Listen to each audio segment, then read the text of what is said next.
إن الحمد لله نحمده ونستعينه ونستغفره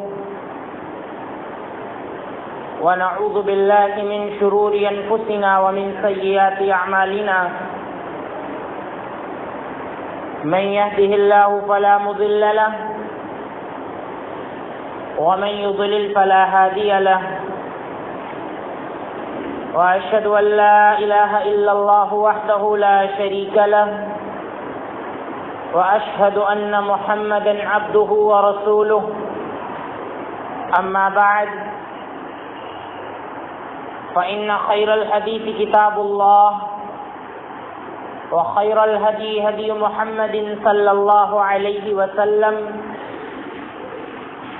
وشر الأمور محدثاتها وكل محدثة بدعة وكل بدعة ضلالة وكل ضلالة في النار. أعوذ بالله من الشيطان الرجيم. بسم الله الرحمن الرحيم.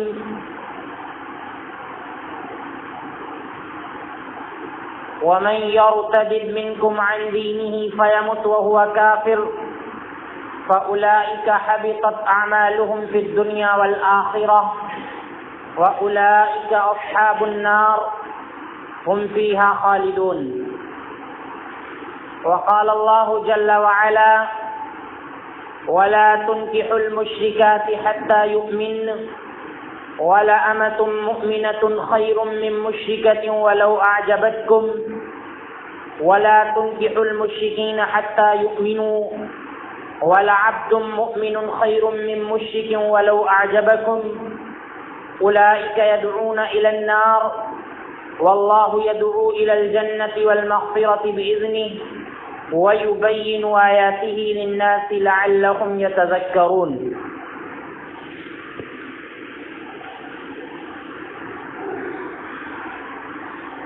محترم اسلامی و دینی بھائیوں، اللہ رب العالمین نے قرآن کریم کے اندر مذہب اسلام ہی کو مذہب قرار دیا ہے کہ دنیا کے اندر جتنے بھی مذاہب پائے جاتے ہیں ان مذاہب میں صرف اور صرف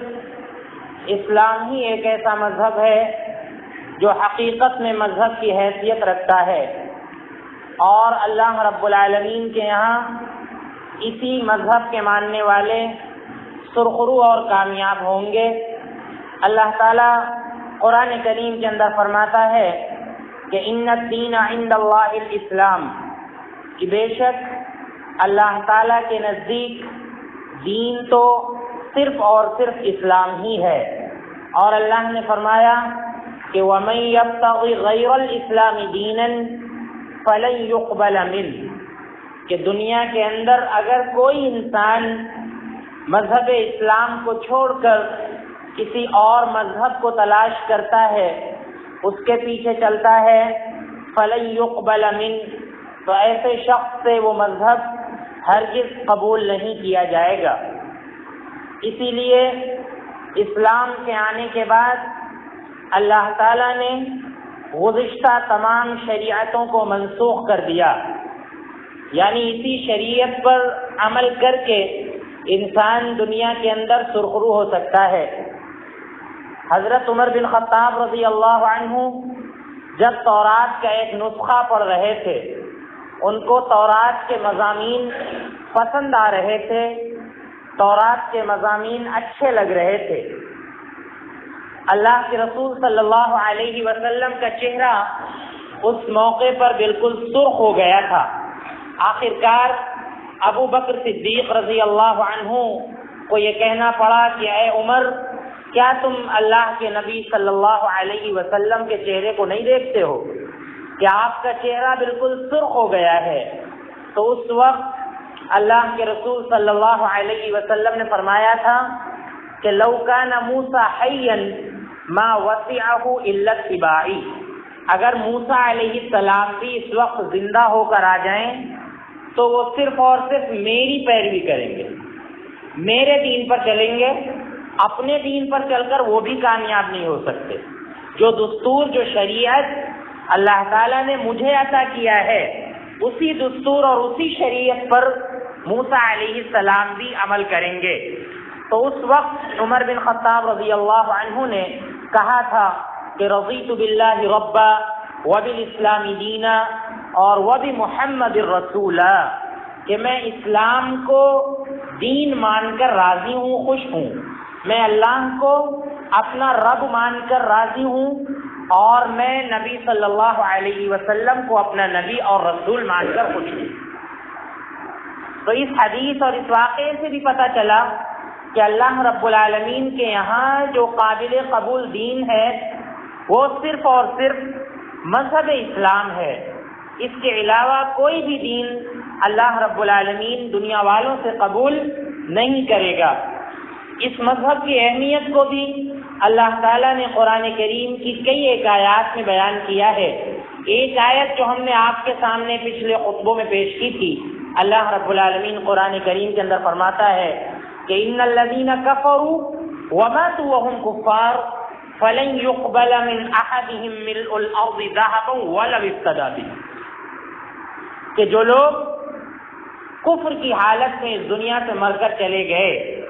اس حال میں مرے کہ وہ کفر کرتے تھے، اللہ سے توبہ نہیں کی، ایمان نہیں لائے، اور وہ مر کر دنیا سے چلے گئے، اللہ تعالیٰ فرماتا ہے کہ فَلَن يُقْبَلَ مِنْ أَحَدِهِمْ مِلْءُ الْأَرْضِ ذَهَبًا، کہ ان میں سے کسی کے پاس اگر زمین بھر کر بھی سونا ہو اور وہ فدیے میں دے دے اللہ تعالیٰ کو کہ اللہ تو اس کے بدلے ہم کو جہنم کی آگ سے آزاد کر دے، تو اللہ تعالیٰ فرماتا ہے کہ فَلَن يُقْبَلَ مِنْ، تو اس سے وہ زمین بھر کر سونا بھی قبول نہیں کیا جائے گا۔ وَهُوَ فِي الْآخِرَةِ مِنَ الْخَاسِرِينَ، اور آخرت میں ایسا انسان خسارہ اٹھانے والوں میں سے ہوگا، نقصان اٹھانے والوں میں سے ہوگا۔ اندازہ لگائیں آپ کہ اس دنیا کے اندر ایمان کی اور اسلام کی کتنی اہمیت ہے کہ زمین بھر کر بھی سونا اللہ رب العالمین آخرت میں ہم سے قبول نہیں کرے گا اگر ہم اس دنیا سے اسلام اور ایمان کی حالت میں نہیں گئے۔ اللہ رب العالمین نے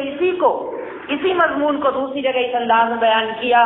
کہ یا ایھا الذین آمنوا اتقوا اللہ، اے ایمان والو اللہ سے ڈرو، حق تقاتہ،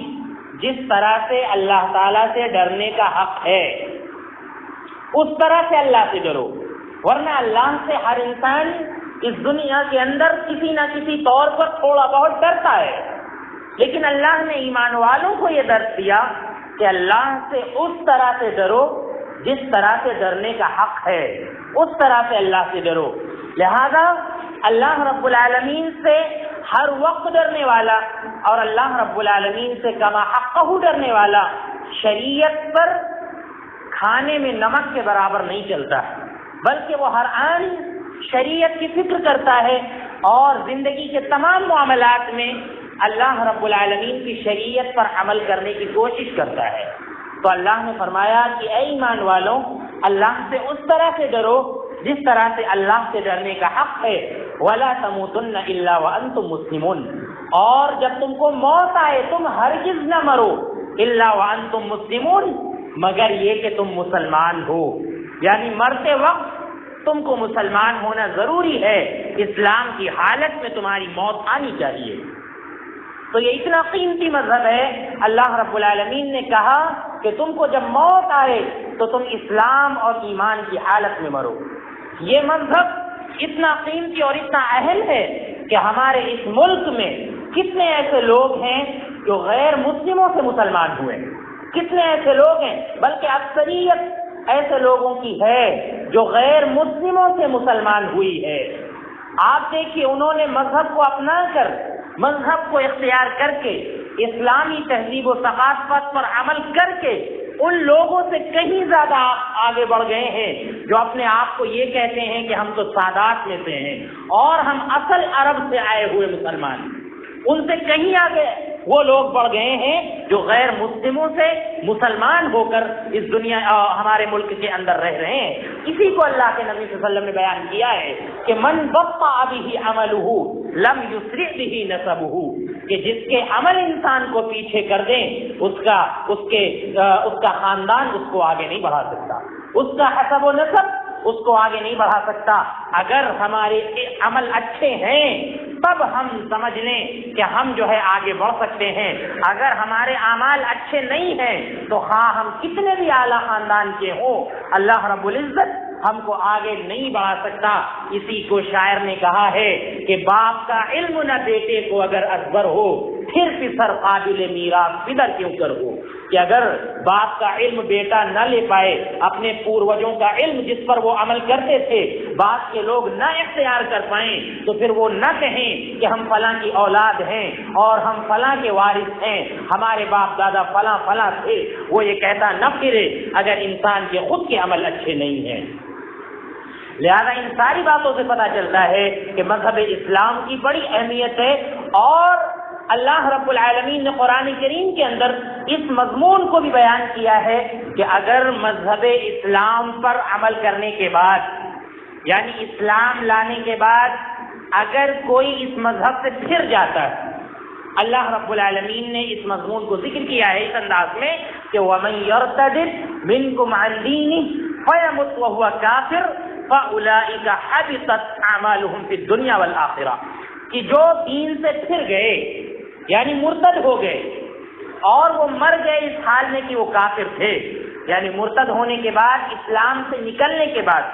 دوبارہ وہ ایمان نہیں لائے، کفر کی حالت میں دنیا سے چلے گئے، اللہ فرماتا ہے کہ یہی لوگ ہیں حبطت اعمالهم فی الدنیا والآخرہ، جن کے اعمال دنیا میں بھی برباد ہو گئے اور آخرت میں بھی برباد ہو گئے،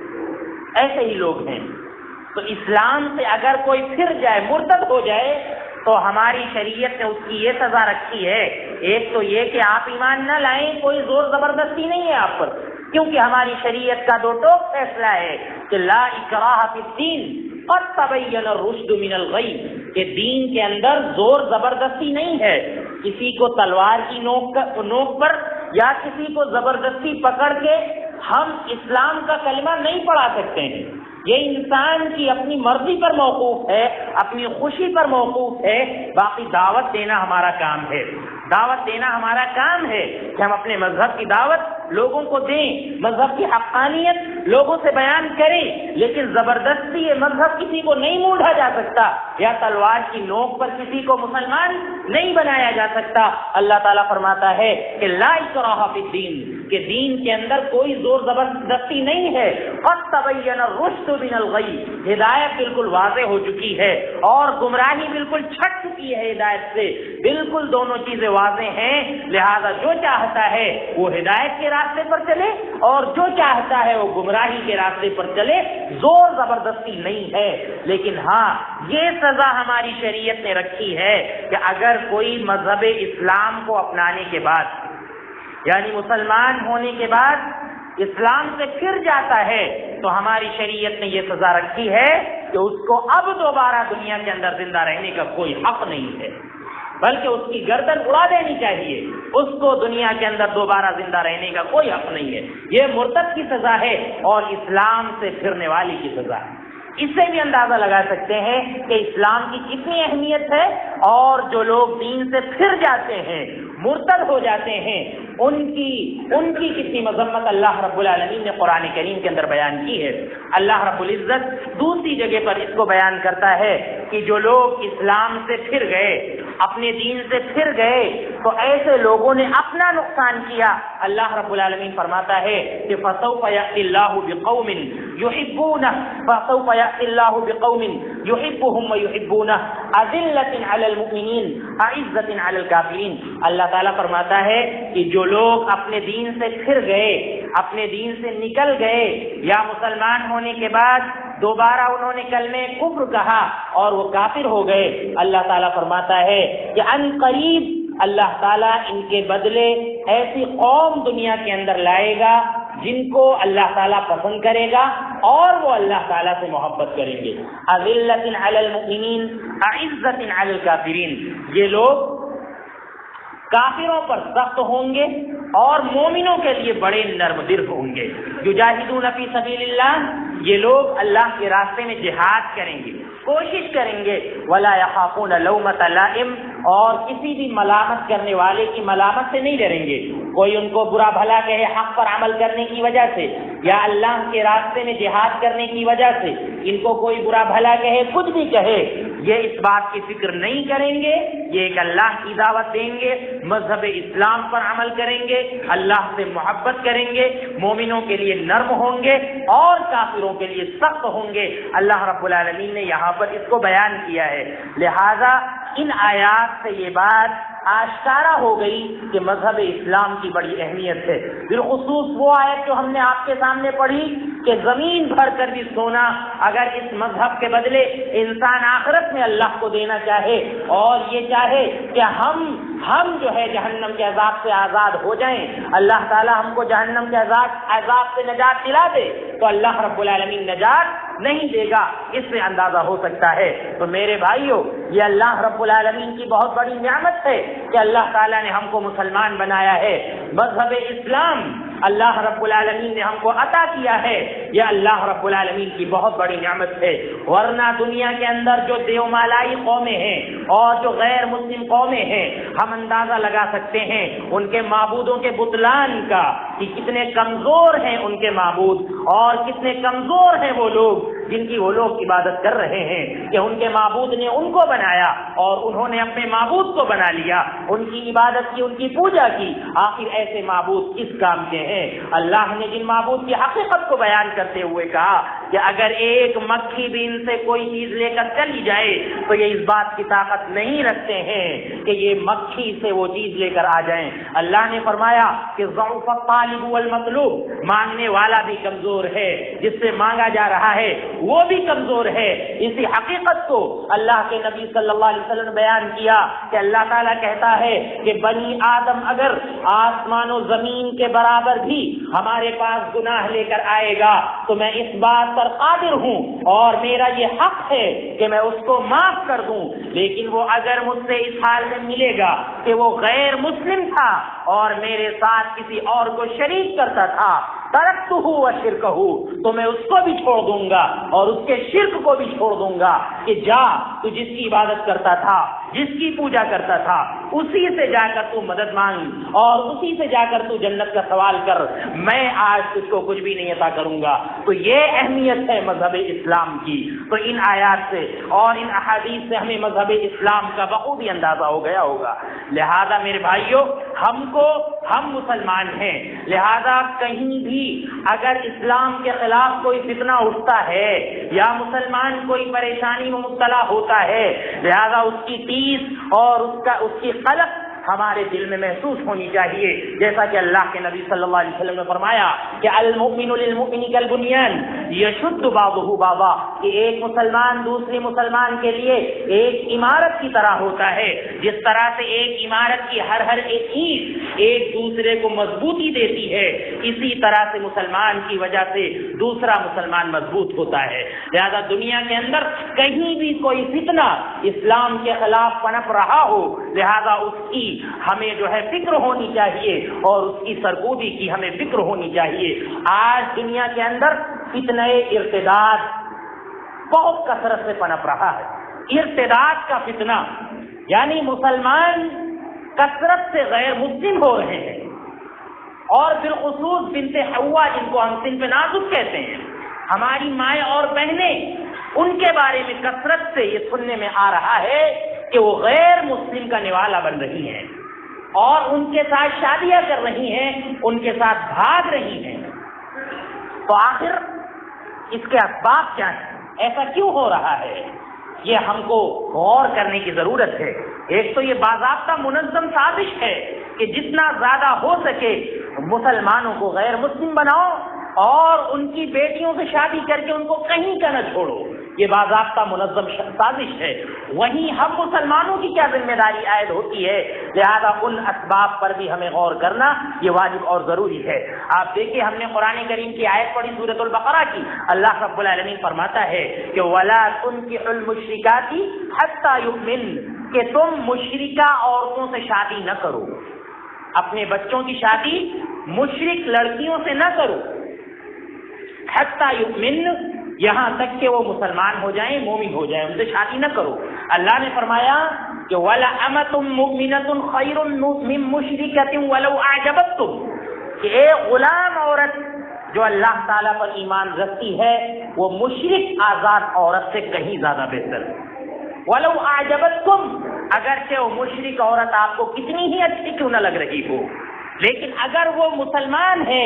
اللہ پر ایمان رکھتی ہے، اگرچہ وہ آپ کو اچھی نہیں لگ رہی ہے دوسرے اعتبارات سے، لیکن اللہ کا کلمہ اس نے پڑھا ہوا ہے، تو وہ جو باندھی ہے، جو غلام عورت ہے، وہ اس مشرک سے کہیں زیادہ بہتر ہے جو تم کو پسند آ رہی ہے۔ اللہ نے یہی حکم مردوں کے بارے میں اور بچوں کے بارے میں بھی دیا کہ وَلَا تُنكِحُوا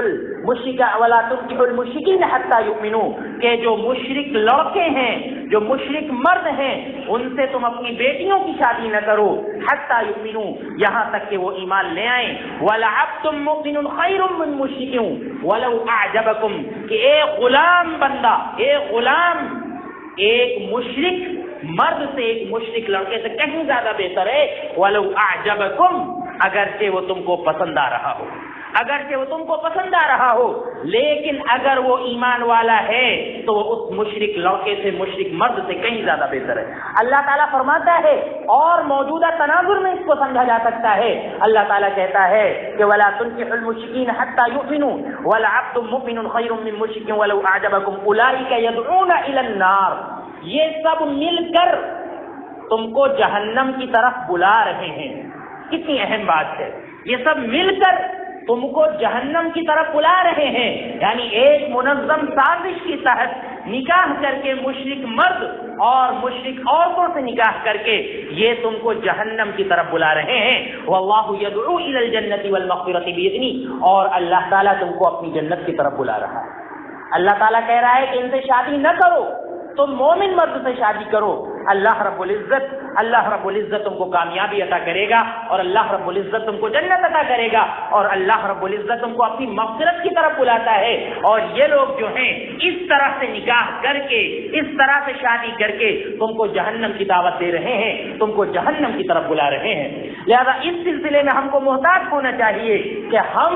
اپنے بچوں کا رشتہ کیسے لوگوں سے کریں، اس بات کو ہمیں خوب اچھی طرح سے سمجھ لینا چاہیے، جیسا کہ اللہ کے نبی صلی اللہ علیہ وسلم نے دوسری جگہ پر فرمایا ایک حدیث میں کہ جب تمہارے پاس ایسے شخص کا رشتہ آئے، من ترضون دینہ وخلقہ فزوجوہ، کہ جس کے دین کو تم پسند کرتے ہو، جس کے اخلاق کو تم پسند کرتے ہو، تو ایسی جگہ اپنے بیٹے کا یا اپنی بیٹی کا رشتہ کر دو، اور اگر تم نہیں کرو گے تو دنیا کے اندر بہت بڑا فساد پھیلے گا،